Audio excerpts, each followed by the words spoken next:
त्यांना संवादिनी आणि तबल्याची तितकीच समर्पक साथ देखील मिळाली. कार्यक्रमाच्या पुढच्या टप्प्यावर आपण येऊन पोहोचलेलो आहोत. अतिशय महत्त्वाचा टप्पा आहे, तो म्हणजे आजच्या प्रमुख पाहुण्यांचा सत्कार समारंभ. मी अमित धुमाळ यांना विनंती करतो की त्यांनी रंगमंचाची व्यवस्था बदलावी. आपल्याला सत्कार समारंभ करायचा आहे. आजच्या कार्यक्रमाचे प्रमुख पाहुणे श्री श्रीधर गायकवाड, श्री अशोक शिंदे, श्री ओंकार दीक्षित यांना मी विनंती करतो की त्यांनी रंगमंचावर यावे.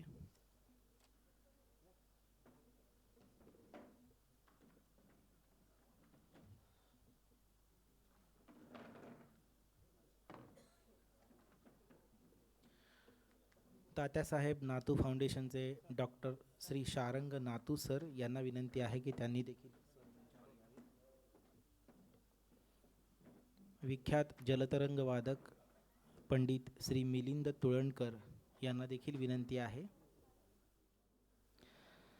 आजच्या कार्यक्रमाचे प्रमुख पाहुणे श्री श्रीधर गायकवाड सरांचा मी आपणास संक्षिप्त परिचय करून देतो. आजच्या या कार्यक्रमामध्ये श्रीधर भीमराव गायकवाड हे सर या ठिकाणी उपस्थित आहेत. श्रीधर फॅब्रिकेशनचे ते अध्यक्ष असून पुणे पीपल्स कोऑपरेटिव्ह बँकेत मागील 17 वर्षे अतिशय अभ्यासू संचालक म्हणून ते कार्यरत आहेत. सगळ्यात विशेष बाब या ठिकाणी सांगावीशी वाटते ती म्हणजे अयोध्येतील राम मंदिराचे 400 मेट्रिक टनसह 40,000 चौरस फूट 2 मजली हॉलचं काम, फॅब्रिकेशनचं काम त्यांनी पाहिलेलं आहे. त्यांनी आजवर लोढा, L&T, भारत फोर्ज यासारख्या अग्रगण्य कंपन्यांसोबत काम केलेलं आहे. फक्त पैसा कमवणं हे त्यांचं ध्येय नसून कामगारांचं कल्याण, कामगारांचं हित हे प्रथम प्राधान्य आहे. ते अडचणीच्या काळात कामगारांच्या पाठीशी अतिशय खंबीरपणे उभे असतात.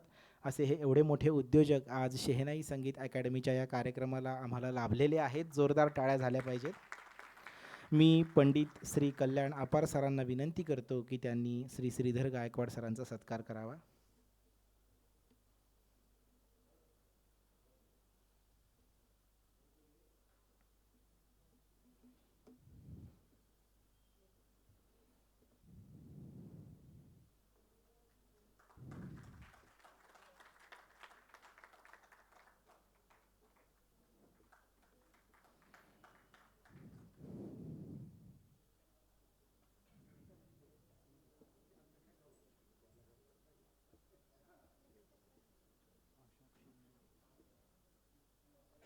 यानंतर लोकमत मीडिया प्रायव्हेट लिमिटेड यामध्ये वरिष्ठ व्यवस्थापक म्हणून कार्यरत असलेले श्री अशोक शिंदे सर, लोकमतच्या महाराष्ट्रातील सोलापूर, कोल्हापूर, सांगली, लातूर, उस्मानाबाद, छत्रपती संभाजीनगर अशा विविध शहरांमध्ये ज्यांनी लोकमतसोबत काम केलं, त्याचबरोबर अत्यंत दांडगा असा जनसंपर्क त्यांचा आहे.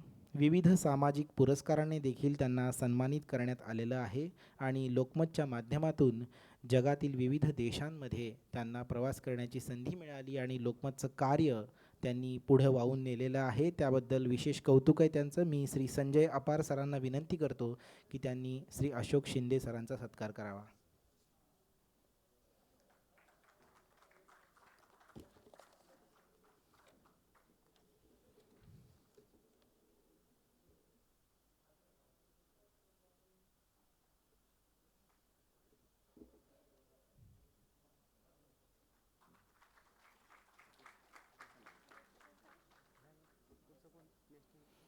यानंतर श्री ओंकार दीक्षित.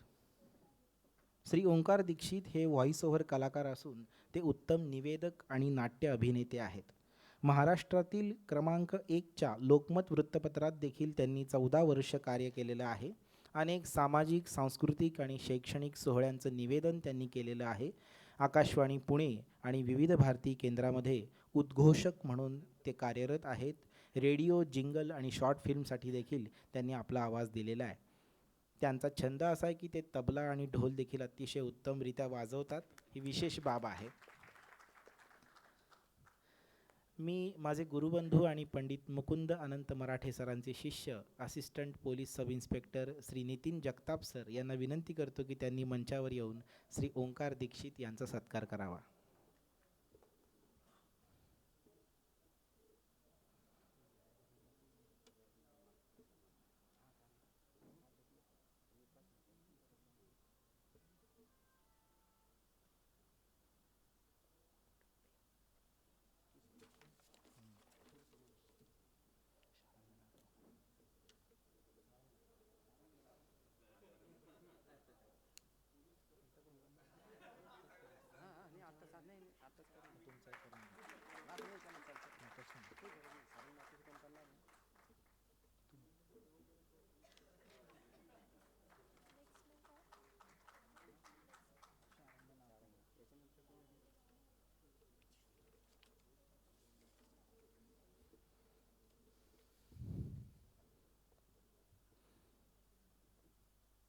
तात्यासाहेब नातू फाउंडेशनचे मुख्य श्री शारंग नातू आज या ठिकाणी उपस्थित आहेत.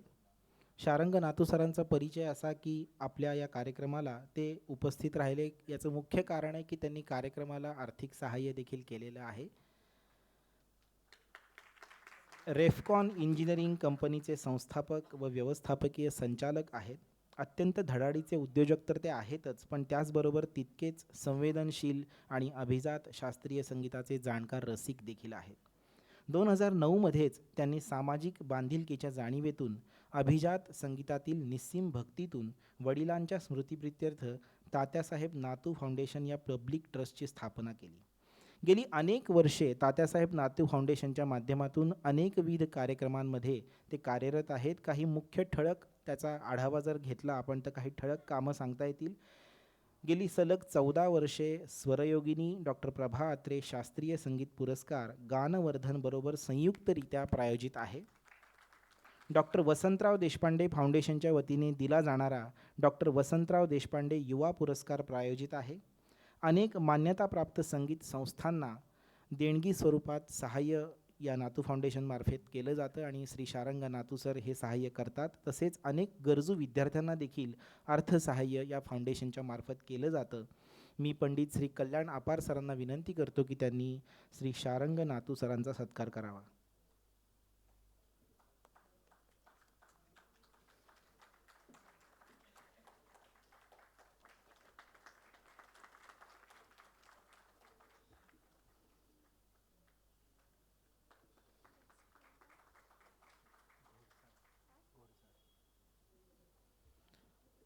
मला वाटतं आपल्या सगळ्यांच्यामध्ये एक ज्येष्ठ व्यक्तिमत्व या ठिकाणी आज उपस्थित आहे, ते म्हणजे श्री महादेव घोडसाड काका. शेहनाई संगीत अकॅडमी सोबत अनेक वर्ष ते जॉईंट आहेत. प्रत्येक कार्यक्रमाला ते उपस्थित असतात आणि सगळ्यात महत्त्वाचं म्हणजे त्यांच्याकडं शास्त्रीय संगीताचा खजिना आहे. आपण आपण तानसेन लोक पाहतो, गायकीनं तयार असणारे, वादनात तयार असणारे लोक आहेत, पण कानसेन लोकांचा असा जर उदाहरण द्यायचं झालं की उत्तम कानसेन कोण, तर त्याचं खरं उदाहरण म्हणजे श्री महादेव घोडसाड काका आहेत.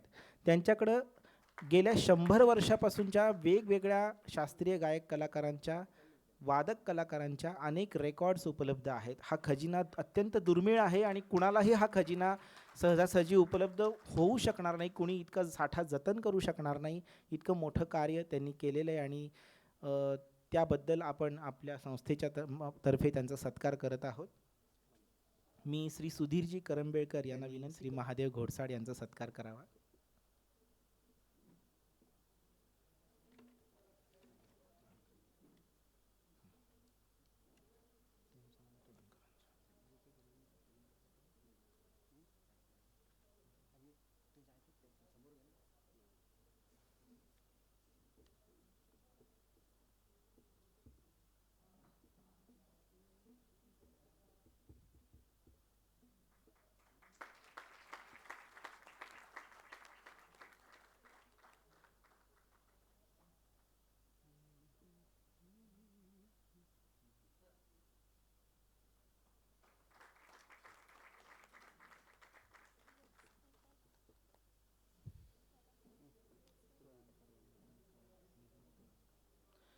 आजच्या कार्यक्रमाचं विशेष आकर्षण म्हणजे शेहनाई आणि जलतरंग याची जुगलबंदी आणि हे जलतरंग वादन करणारे पंडित श्री मिलिंद तुळाणकर आपल्यामध्ये उपस्थित आहेत.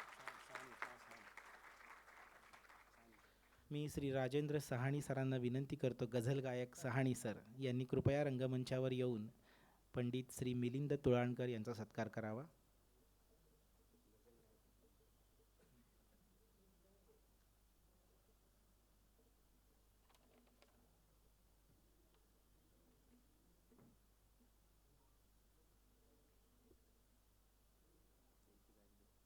थोड्याच वेळात आपण शेहनाई आणि जलतरंग याची जुगलबंदीचा आस्वाद घेणार आहोत. सुरमणी पंडित श्री मिलिंद तुळाणकर.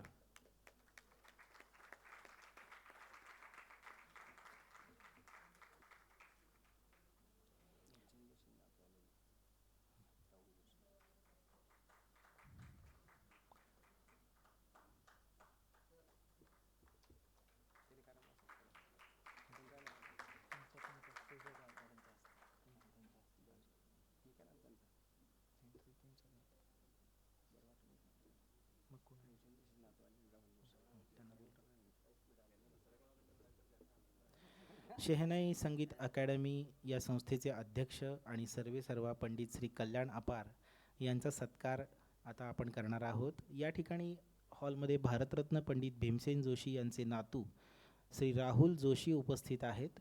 कृपया त्यांनी रंगमंचावर यावे.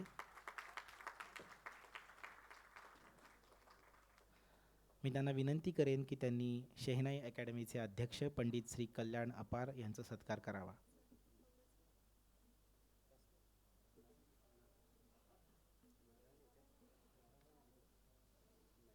शहनाई संगीत अकॅडमीतर्फे शास्त्रीय संगीताचा प्रचार आणि प्रसार करण्यासाठी गेली अनेक वर्ष अविरतपणे कार्य करत आहेत पंडित श्री कल्याण अपार, आणि आमच्यासारख्या नवोदित कलाकारांना सदैव ते आम्हाला उत्साह देत असतात, प्रेरणा देत असतात.